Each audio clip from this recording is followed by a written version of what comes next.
Hello, book lovers, and welcome to the 129th episode of Authors Love Bookstores from a Mighty Blaze. I'm your host, Joe Moldover, and I am so happy to be here with you today with a very special episode. Every week, me and my partner, Kimberly Hensel Lawrence, crisscross North America visiting independent bookstores and the authors who love them. And we have an amazing show for you today. This afternoon, I am joined by author Christine Byl, who is coming to us from Interior, Alaska, and by bookseller Will Evans, who is with us from Deep Vellum Books, which brings us for the first time to Dallas, Texas. Christine and Will, welcome to both of you. So happy that you're both here with us. Uh, for those who don't know, Christine Byl is the author of Dirt Work in Education in the Woods, a book about trail crews, tools, wildness, and labor. Dirt Work was shortlisted for the 2014 Willow Award in Nonfiction. Her prose has appeared in Glimmer Train Stories, The Sun, Crazy Horse, and Brevity, among other journals and anthologies. Christine is a grant recipient from the Rasmussen Foundation and the Alaska State Council on the Arts. She won the Alaska Literary Award in 2015. She has been a fellow at Bread Loaf and writer in residence for Fish Traps Writer in the Schools. Christine has worked as a professional trail builder for more than 25 years. She lives with her family in Interior, Alaska, and her first novel, Lookout, is out now.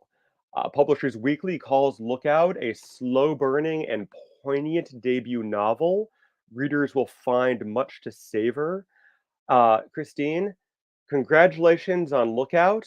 Welcome to the show. And we're so happy to be here with you and with Deep Vellum. And I wonder if you would just start us off by telling us why Deep Vellum? What is so special about this place? Well, it's funny you should ask, Joe. Deep Vellum is my favorite bookstore that I've never been to, which is kind of a funny thing to say, considering I have lots of favorite bookstores that I have been to. But Deep Vellum is this really interesting project that the publishing house that published Lookout is Deep Vellum Publishing. And Deep Vellum Publishing, helmed by Will, has a bookstore called Deep Vellum Books. And Will tell you way more about how they interact. But it's a really fascinating model for books selling and publishing. And to me, the thought that there's a bookstore that's devoted entirely to, or largely to books that it publishes, as well as other independent presses and small sourced literature, is incredibly exciting. And I like to picture that, my book, instead of having to call and make sure that Barnes and Noble has one on some little shelf, there's like a table with new releases like my book. I think that's really amazing. And what Will has built, the 10th anniversary of it, I believe today, is really cool. I can't wait actually to hear more about it from him. Fantastic. I love it. Will, happy birthday, happy anniversary, however you think of it. Tell us, we'd love to hear more about Deep Vellum. I understand that Deep Vellum is the largest publisher of literature in translation in the US at this point. I would love to hear more about the publisher, about the bookstore, and about your support for authors like Christine. Thank you so much, Joe, for having independent bookstores get a place to actually talk to people, outside of the hand sell situation. This is really cool. And to pair authors with their favorite bookstores, it's a really beautiful concept. And I don't know if anyone's reminded you of that recently, but it's really nice, because the joy of being in this world is the connection to connect authors with readers. That's the joy. And that's the thing that unites publishers and bookstores. And to work with Christine is a joy. And when she asked us to do this interview, I was like, oh, Christine. I was like, but we're your publisher. She goes, no, but you're the bookstore too. And it is a vital piece of the conceptual puzzle that is Deep Vellum. There is not a publisher without a bookstore, and there's not a bookstore without the publisher, and that they support each other inherently.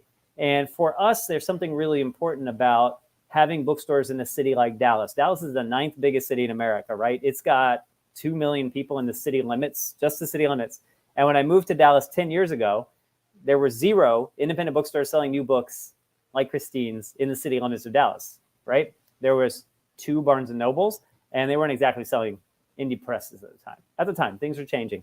But so there's this like mentality when people think of Dallas, it's not often thought of as a literary cultural bastion. It's not often thought of as a cultural bastion at all, but in reality, there are amazing people here: readers, writers, translators, editors, publishers, agents. There's an entire literary ecosystem, but no one had ever sort of connected the dots between the stars. And so I came to Dallas and was like, well, I want to do books in translation and then grow into doing books in English by authors whose voices are missing from like the conversation. And so to do that, to publish the books, we can't just publish them into the void, because in the end, they're really just going to get reviewed and read and sold in New York City. And it's kind of like that old salsa ad. You remember? It's like, New York City? Well, I live in Dallas, Texas. I'm not going to New York City anytime soon. I want to be able to find books like this here. And if I want those books, then I know that other people in Dallas are going to want those books. And something that we didn't quite expect after founding the publishing house, which was 10 years ago today, that is our anniversary today. The bookstore was 8 years ago this summer we signed the lease. And so it's been amazing to have a retail space in Dallas for 8 years is like a unicorn. I mean, like, it's just totally insane. But the real sort of joy now is that when we publish the books, they live on the shelves of our store.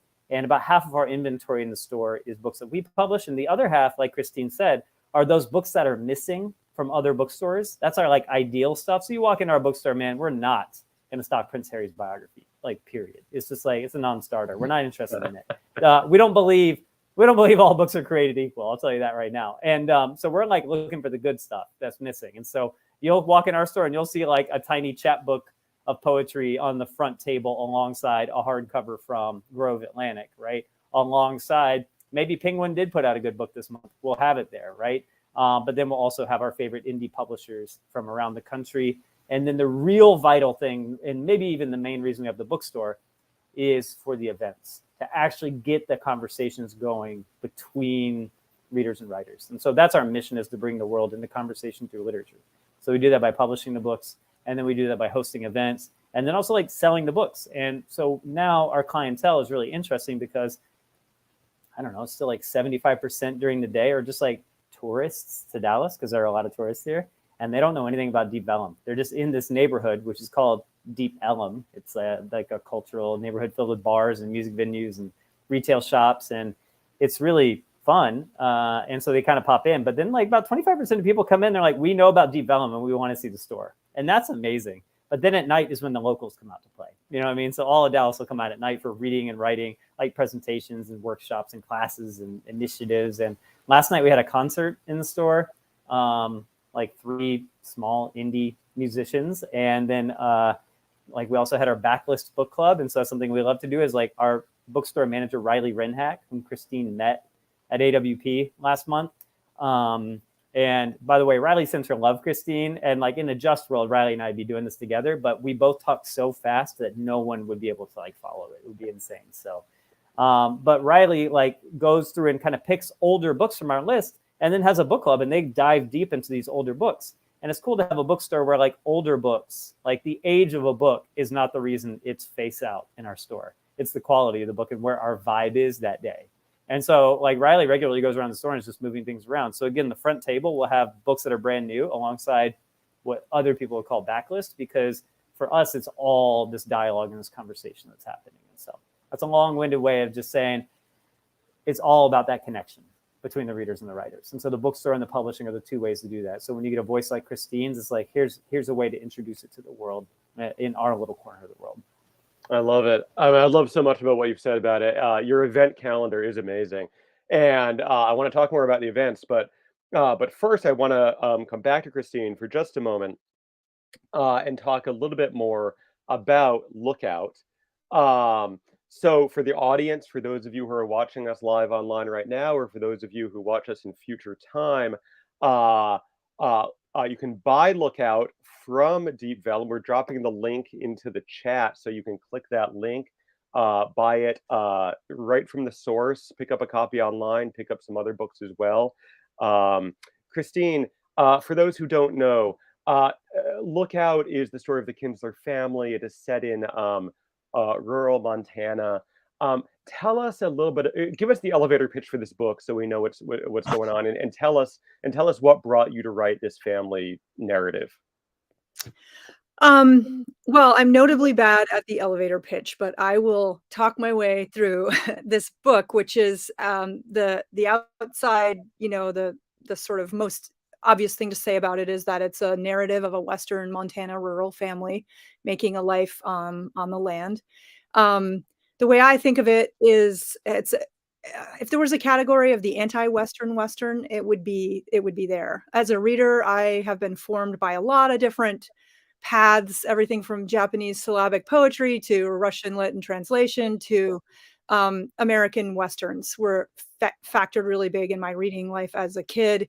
A lot of stories set in the West always piqued my interest. I grew up in the Midwest and kind of the urban Rust Belt in Western Michigan. And then over the course of my life, moving to Western Montana, where I lived for about 8 years before I moved to Alaska, I just immersed myself in the canon of the Intermountain West, which included writers like, well, I mean, Willa Cather and Larry McMurtry. They kind of transcend state boundaries. But when I moved to Missoula, I discovered all kinds of other writers like uh, Rick Bass, Molly Gloss, Bill Kittredge, um, James Welch, all these people who were writing stories about the West. And I just became more and more, I felt like that was a literary home place for me. So when this story started to come alive through a couple different angles, it has gestated fully now to this month, almost 25 years from the very first sentence that was written back when I thought it was just a short story, put it away for over a decade, wrote a different story that connected to it. Anyway, this has had a long gestation. And I think that, yeah, I'm hopeful that that shows up in the attentiveness to the line and the setting in a very intentional way, and also to the depth in the characters, which to me, really, it's about the depth and the complicatedness of rural lives that often get painted under a more broad brush. We think we know how small town people are. We think we know how cowboys are. We think we know how teenage girls are. And this book tries to, in the context of a family, let all of those different people be different than they might immediately seem. Yeah, I was going to mention Larry McMurtry and also Wendell Berry in terms of what the sort of what their sort of prose I think sort of made me think about. The lineage section on your website where you talk about your influences is just sort of an amazing list of extremely diverse, interesting group of writers. You've already answered part of my next question, which is about the evolution of your writing fiction. As I had said in the intro, I believe Dirt Work was your first published book, nonfiction. I was going to ask about your path to being a fiction writer, to being a novelist. As I had mentioned before, you've written short fiction. It sounds like you've been doing short fiction for quite some time. I wonder if you'd say a few words about sort of what it has meant for you to, at this point, have become a novelist. Yeah, that's something I have thought a lot about. My earliest roots were in fiction. I actually just my mom found recently a couple of old stapled books from like third grade in which I had written a story for school. And the back where I had to draw my little author photo in the bio, I had a really good teacher who really insisted on like very precise bookmaking. It said like Christine Byl is, this author of these books with this list of all these fake, made up, imagined novels that I had already planned to write when I was like 9. So I've always been a fiction writer at heart. I wrote stories for years. The story that became the first chapter eventually was written in like 1997. I published stories for years, and then I went to grad school actually in my early 30s for MFA in fiction. So Dirt Work was a bit of an anomaly. I mean, that whole time I also, like many writers, I work in whatever genre feels connected to the project that I'm doing. And so I've written over the years also lots of essays and kind of occasional pieces where I'm asked to comment on something. And so it wasn't like nonfiction was not a tool I had thought to use, but it was a bit of a surprise when Dirt Work developed. Again, it was out of kind of a one-off piece about an axe. I had moved to Alaska and I was writing about things from Montana, and I had done trail work for, at that point, 12, 13 years. At this point, it's been almost 27. This will be my 27th season in the field.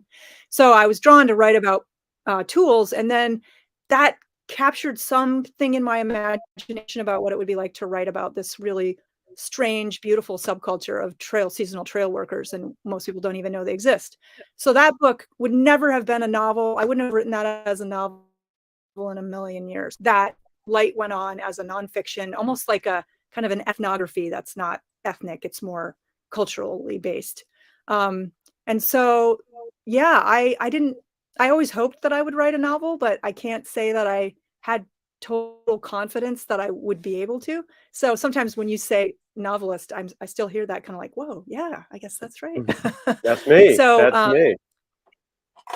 yeah, but So fiction is really my, like, if I had to pick one, fiction is what I can imagine doing forever. Nonfiction is more when the project is right. That's what I choose. yeah, and I'm kind of fascinated by the interplay between short stories and novels, and I'll come back to that in just a moment. But Will, I wanna come back to you. Look how it really is such a unique book, and I love your description of of just the diversity of voices that Deep Vellum finds, and the way you bring voices like Christine's to the world as both a publisher and a bookseller. And I mean, this may be sort of a little bit of a broad question. This is a broad question, so I mean, take it however you like. But I'm just, how do you, what is it that catches your eye or your ear that tells you that a particular voice or a particular book needs to be published, needs to be brought out, needs to be on your shelves? I mean, what are you looking for? What are you trying to do? What about Christine caught your attention? Give us some insight into that. What a great question. You're asking for the secret sauce to I am. develop. So it's like the KFC formula. I can only really tell you that there are 63 ingredients that I have to, take into consideration for every project. But the reason Deep Vellum has had one drop of success over the last 10 years, and we've had more than one drop, obviously, is because I use Deep Vellum as a way to confront my ignorance to the world. Right. And I surround myself with people who are smarter and more talented than me. And I listen to their sage advice, and I relish in their artistry. And so Lookout came to me via Jill Myers, who is the editor of A Strange Object, which is an imprint of Deep Vellum now. Jill Myers lives in Austin, Texas. She's from the Bayou down in South Texas. Jill Myers is one of the smartest, most well-read, kindest, beautiful souls you're ever going to meet in your life. And she is a whip-smart, outrageously good editor. She has an MFA from the University of Houston, went to Stanford as well. Used to be an editor at American Short Fiction, or the director of American Short Fiction. So she has her bona fides. And she ran a small publishing house called A Strange Object that in 2019 became a part of Deep Vellum. And it was a way for us to grow our American literary backlist, because I am not from the MFA world. And my knowledge of Russian literature far supersedes my knowledge of American literature, especially contemporary. And so as we wanted to grow in that way, to reach more writers and then eventually more readers, I had to find an editor who knew that world much better than me. And I had gotten to know Jill over the years. Her books were all perfect. Every book A Strange Object has ever done is perfect. And when she said, I have this book by this author, it's kind of a Western, and it's kind of an anti-Western, and it's kind of a queer Western, and it's a different take on it. It's outrageously good. I said, Jill, say no more, I'm done. But actually, she's like, the author lived in Montana. And I was like, great, this will be the way that I get to Montana. It'll be my 50th state. And so it was like the 63rd ingredient of all the reasons we would go. But Jill said we had to do the book. So I trust Jill. I read some pieces from it and was like, it shines from essentially at the sentence level. This is a book where you can hear the vitality. And as you go through this, I will say Deep Vellum is known for, our list is a lot of books that are at some kind of postmodern or modernist distance from the reader and the plot of the book. Plot is not something that really happens. And so this book is so emotionally engrossing that I was terrified on a level I'm not usually with books that we read. So when I was reading it in full for the first time, every page I was like, someone I love is going to die. I know it. I just was expecting the worst. I was like tears in my eyes the whole book, excuse me. You're allowed. Getting effusive, I know, but I don't want my mom to watch this and get embarrassed about me. So it was just one of those things where it was like, it's just a perfect book. And then what I'm really proud of too is like in the presentation of the book, This is the first Strange Object hardcover. So you have the galley in your hand, Joe. Right. But this is like an extremely beautiful book. And if you see the cover, this image of these two girls, it's one of those things where you really get, you kind of, once you start reading, you know who these girls are. It captures a vibe so well. It has these mountains in the background for northwestern Montana. And it's just like, it's one of those books that captures a thing. And when Christine just mentioned Larry McMurtry, and Larry McMurtry is like the god of Texas literature, right? He's like a larger than life character, and everyone in literary Texas has a story about McMurtry. And something that Riley, who's the manager of the bookstore, Riley is much smarter than I am. Riley is a true bookseller, bookstore person. I mean, she is so good at this, the hand sell, the connections, the thinking outside the box to reach readers. And we both love McMurtry. And she loves 80s Houston McMurtry as much as she does like the early essays. And what's kind of funny is Lonesome Dove is his most famous book. But Lonesome Dove for both of us is like, it's take it or leave it. It's a Montana novel more than a Texas novel, right? This is the thing. He transcends state lines, but he also gets into the root of this Texan thing that we're all playing with that we really love. The urban versus the rural, things that are in Christine's book too. Lonesome Dove, he wrote as an anti-Western, and he was frustrated the rest of his life that it became the Western. Right. And so Christine has written a true, not even anti-Western, it's in dialogue with it. These are very real people, but no one in it is a caricature, and there are no stereotypes. And anytime you think you're going to get to meet a stereotype, you're meeting a real person. And I don't know how authors like Christine do this. This is the alchemical magic that makes it a joy to publish what we do. But I have no idea how you can make these characters like not be so damn stereotypical. It's like they must all be real people who are like in your head fully formed, but like they're not real people. It's fiction. It's so crazy. I don't know how you do it. And so then the joy of it is like, how do we publish enough books through the year that we can like keep the business afloat, but also that they're different enough from each other that we can bring in different readers. We don't do one style of book. This will be the only book like this we publish this year, so that when someone comes in and they're looking for a vibe, we hand them the vibe, right? And that is the way as a publishing house we have to survive. The same way a bookstore typically, has enough books that if a reader comes in and they're looking for, 90% of readers come in, they're like general readers, and they're like, I need a mystery. And we're like, we're not those kind of readers. Okay, what book do we have on our shelves that could fall enough under the mystery category? We don't have a mystery section, So it's like, oh, you want mystery? Actually, you're going to love this book. Wait till you meet Cody Kinsler. She's a character. But it's one of those joys. So that doesn't give away too much of my secret, but it also just puts all the praise back on Riley and back on Christine and back on Jill, because that's really how this all kind of comes together. And my job is like just at the top level, thinking about the formula for the way that these things all interplay. But there are just brilliant people on the Deep Vellum team, top to bottom. I don't do this alone. So from the bookstore side and the publishing side, so that they could help bring books like Christine's or a poet from Sao Tome and Principe, right? Like that was just brought to us by our poetry editor, David Shook. And so when you get a book like that, it does all those same things to us. And you're like, look, this is going to come out the same year as Christine's book. These are two authors who are in like, like different corners of the universe. And they're going to be brought into the dialogue that is literature. So it's almost like creating an alternative canon. And then the bookstore is a way to platform that, the same way that making it available through other indie stores and everywhere else in the world is part of that platform too. Fabulous.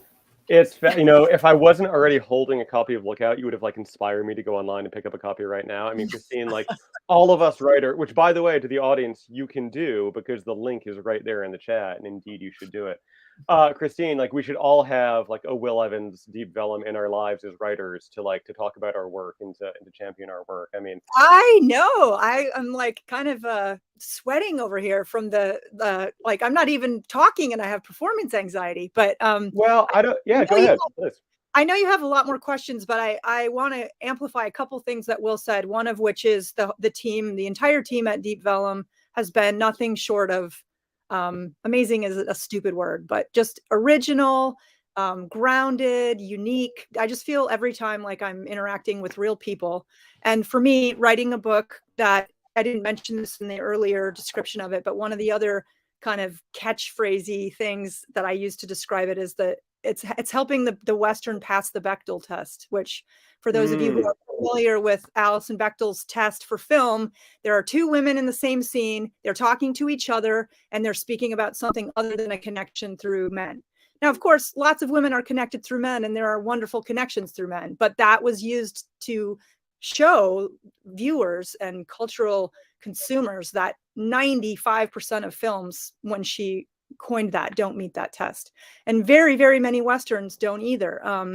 Even the standouts like McMurtry, like Kittredge, people who were writing towards the edges of what was known as the Western terrain, still a lot of the women in McMurtry are either alone in a chapter, or they're the hooker, the school teacher, the wife who's bringing the biscuits, all of that kind of thing, which I think he did actually a lot better than almost anybody else at his time.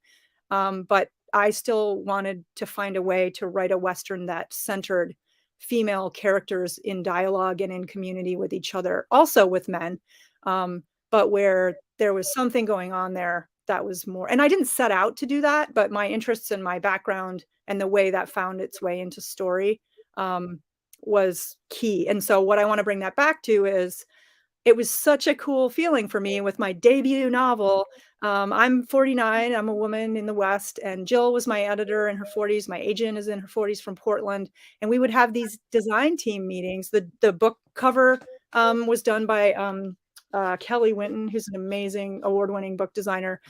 We would have these meetings where the 4 people who are helping this book come into the world were all women of my demographic who I had been writing in order for them and for the girls that they were and the mothers that they had to be seen. And so Deep Vellum already captured me when I had a few choices of independent presses to decide between, because the letter that Jill wrote me indicating her interest in acquiring the book, it just transcended any sense of acquiring. It felt like Will was saying, how are these people? How are they people? Like, they're in a book. How can they be real? And Jill responded to them as if they were as much people to her as they were to me, which, that's like, somebody with a kid, the way to their heart is to tell them they're so cute. And the way to a novelist's heart is to tell them, like, these are people to me. You're just like, oh, I'm swept off my feet. Christine, yeah. Jill, she's an amazing editor who would make very deft, small statements, not a big, intrusive mess around, but little things that would totally be a fulcrum for opening something wider. And then Riley at the bookstore, Walker, the main PR person, Sarah, Will, everybody has just been incredible. So I got to stop now because it's starting to get kind of cheesy, but yeah, it's great. It's great. I love the love fest. Christine, audience question I'm going to put up on the screen for you, actually, if you want to respond to it, which is, I guess you were talking a little bit about setting, and you've lived in a number of different places. Like, for people like me, my fellow suburbanites out there, you may not be able to tell, but Christine is sitting in a yurt at the moment in interior Alaska. You sort of, when I say that, like, before you said it before, you sort of like gesture to to the framework behind you. But I mean, for those of us who are like in suburbia, it's like, we wouldn't know a yurt if we ran into it. Yeah. But anyway, the question for the oh, there we go. Okay. Oh, beautiful. Yeah. Amazing. So, Christine, the audience question is: how does living in Alaska impact your writing? What's your take on that? That's an interesting question that I think about a fair bit, and I often come to a different answer depending on the day or the angle. Regarding this book in particular, I don't know that I would have been able to write this book in Montana. I didn't start really writing in depth about Montana until I moved to Alaska. And obviously that wasn't true for Dirt. Well, actually, yeah, that was true. I didn't start Dirt work till I moved to Alaska either. It's also largely set in Montana.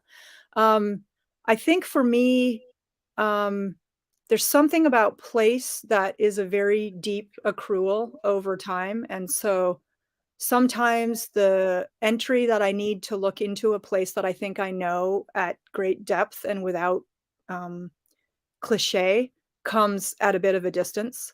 And that's just for me. I mean, there are a lot of people who are born and raised where they live now and they write beautiful books. So I don't mean to say that's prescriptive, but I think for me, moving to Alaska and moving to a place that's so different than any of the places I had ever lived allowed me a kind of expansiveness in imagining the ones I had known. That was both really grounded in the place that I left, Montana. I lived there for nearly a decade and really knew it well as anybody can know a place they live. There are limitations, but yeah, something about the remove. I mean, then there are all the other factors about the bigness of the landscape here and the remoteness of the literary community. There are actually a lot of Alaskan writers, really terrific writers, and really covering all different realms, like everybody from, Dana Stabenow, who's a mystery, like has tons of mysteries that are followed by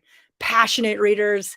And then Ernestine Hayes, who's a Tlingit writer who's written a couple of the most beautiful memoirs I've ever read, Blonde Indian and The Tao Raven. And then everything in between, not that they're polar opposites, but they're just two very different writers and books. And then, so being up here is both, it has some breathing room from being in the intense literary places where everybody's got a book and everybody's scrambling for a little foothold. But also it's remote enough to not feel pulled down by that, but it's lively enough to feel like there is a lot of community and a lot of interesting, curious writing going on up here. That kind of keeps me feeling like I'm also part of something, even though I'm a bit at remove.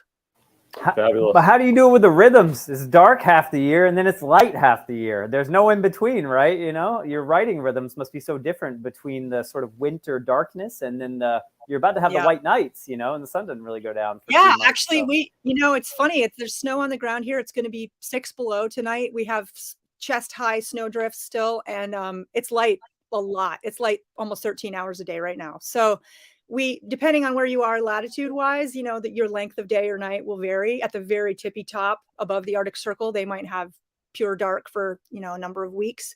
Where I live, we still have light in the winter, but about 6 weeks, 8 weeks, maybe there's no direct sun really at all where I live. It's a really low sun, kind of, barely cresting over the range. But what's influenced me more than the light, though, is my seasonal work. The fact that I've made a living in design and construction, trail field work in the backcountry since I was 23.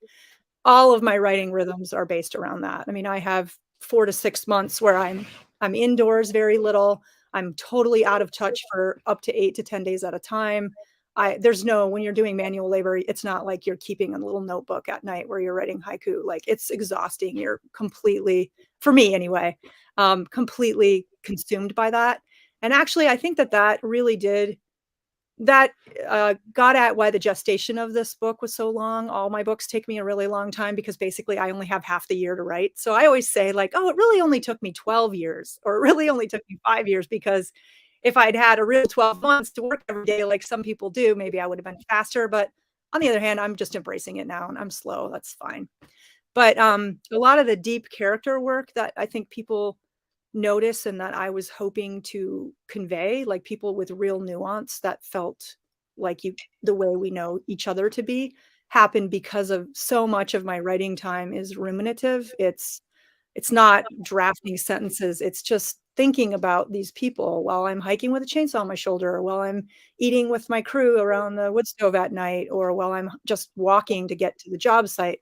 My left brain is very focused with the tasks. And so my right brain has a lot of room to meet and know and undo. And I mean, I even sometimes, if I'm totally alone, I'll talk dialogue out on the trail. Like, I'll be a persona for half an hour and be like, all right, I'm going to be so-and-so now, and just like try it out.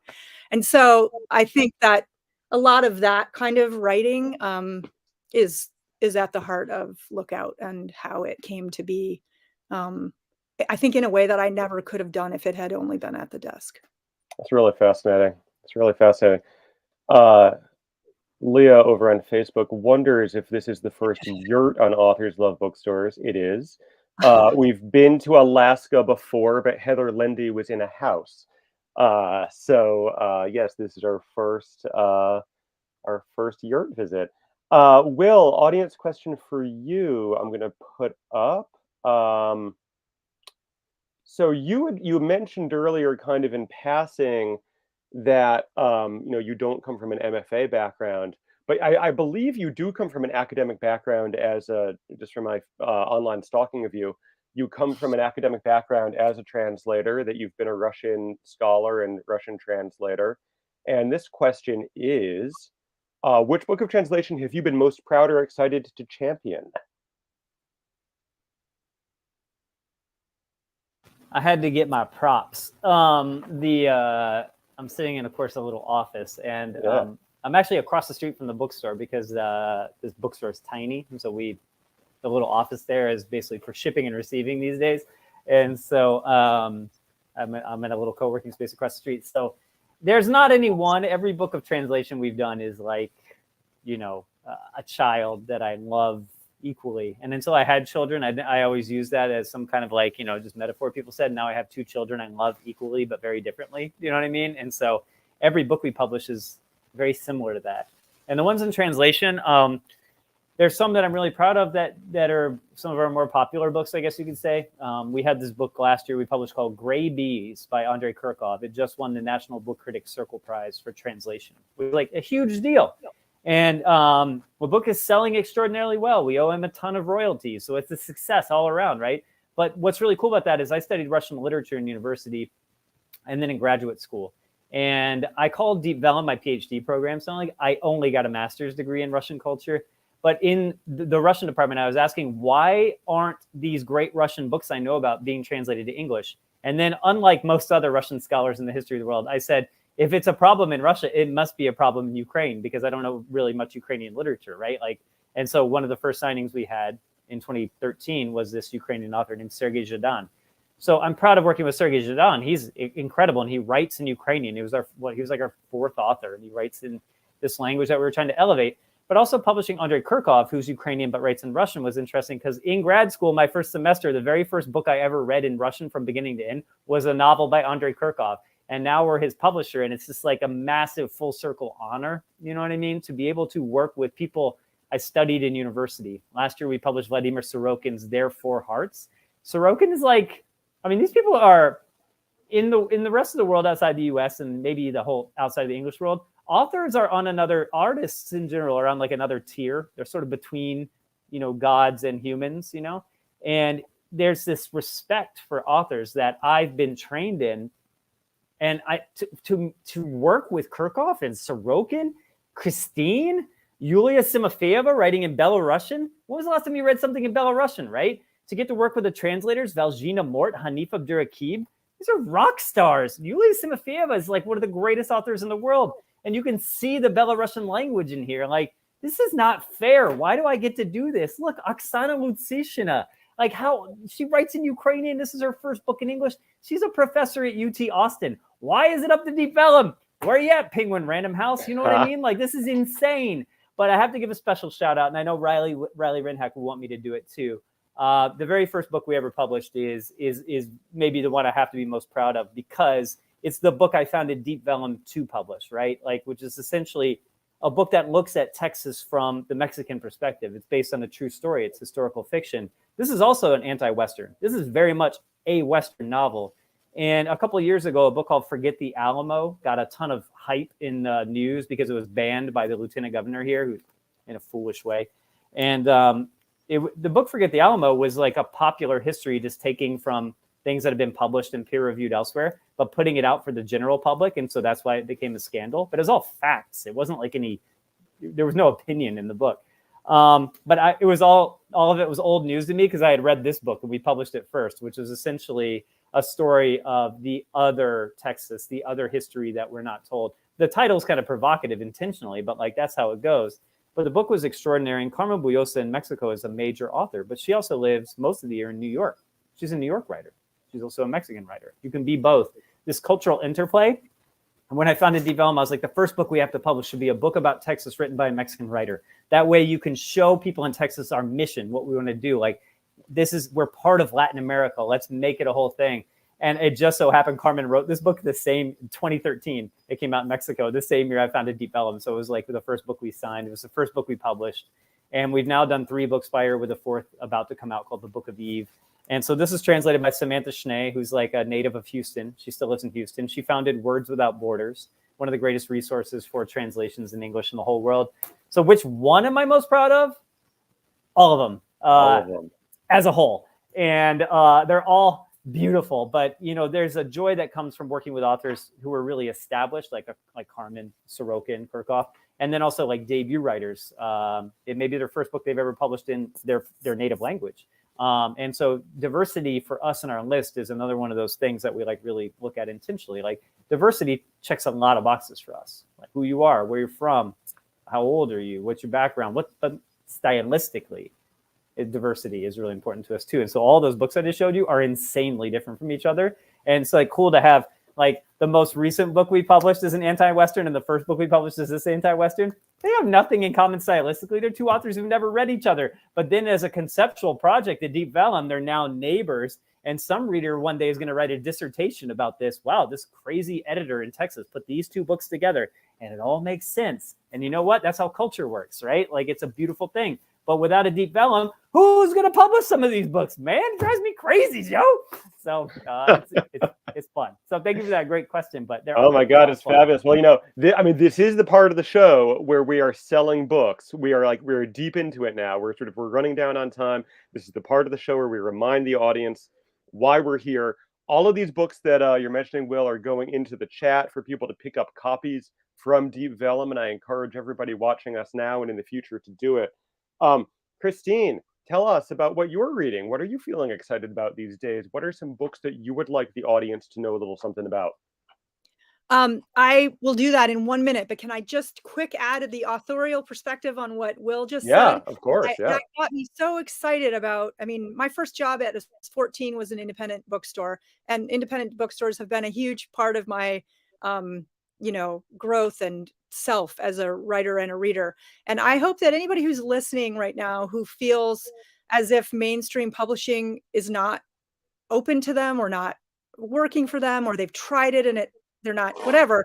I hope you're hearing in this the vivid liveliness that's happening in independent publishing, because my first book was with Beacon Press, which is kind of an iconic nonprofit independent press. And my work with Deep Vellum has underlined this even more so, that, you know, my book got to a lot of places with the big presses, and I got a lot of praise and also a lot of maybe not. What about money? Too quiet? What do we call it? Whatever. And with the independent world, I have felt my work to be seen as important in its own right, not mid-list or to this or to that. So if you're out there wondering about a publishing path, please know that some of the most interesting writing and publishing going on right now in the US in particular, that's what I know. Other writers say this as well. What we read, what we're proud to be associated with, is happening in the independent world. It's not a place that's, oh, it's just an indie. It is. I couldn't be prouder to be with Deep Vellum. I wouldn't trade it for anything else. So on that note, a quick segue into other recent reads I would recommend. One beautiful book just came out. A friend of mine is the co-editor. We've known each other since grad school, Elizabeth Bradfield. She's an amazing poet. And our books came out within 1 week of each other. It was completely serendipitous, strange thing. It's called Cascadia Field Guide. And it is an anti-field guide field guide. It's published by Mountaineers Press. And oh, dang, I didn't grab it to have the cover.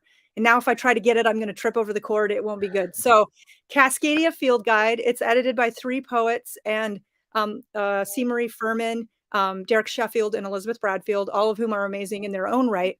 But it's this amazing book it's kind of like broadsides, 14 different artists meets poems that are anchored around describing and becoming intimate with the beings that make up the Cascadia ecosystem, which is kind of the watersheds that define the Pacific Northwest coast, inland to the kind of the front eastern side of the Rocky Mountain spine. It's amazing. I would, anybody who has a poetry, beautiful books with images, kind of interest in the way a natural space is inhabited and made accessible through literature should absolutely check it out. Cascadia Field Guide.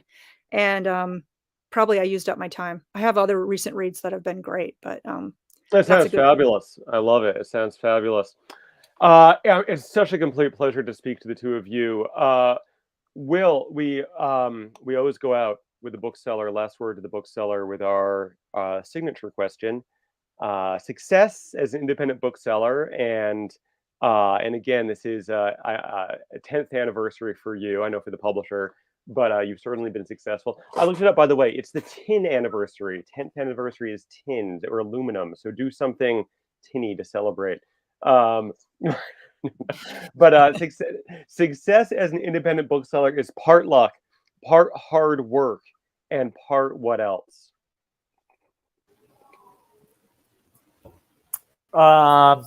You gave me that question before. I've been thinking about it the entire talk, and I still don't have a great answer for it. But I would say it takes a lot of originality too, right? We're in a book business. You know how many books are published in America every year, Joe?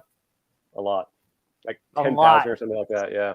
10,000? The answer is closer to 500,000 to a million books are published. Oh my God, dead serious. that's incredible. Penguin Random House publishes 10,000 books a month, man. Is that true? I don't know. There's no stats on the book industry. Incredibly depressing. If you want to get into it, no, it's crazy. Like 500,000 to a million, right? Because a self-published book is still a book. You can print one copy. It's a real thing. Unfortunately, it's the way things go these days.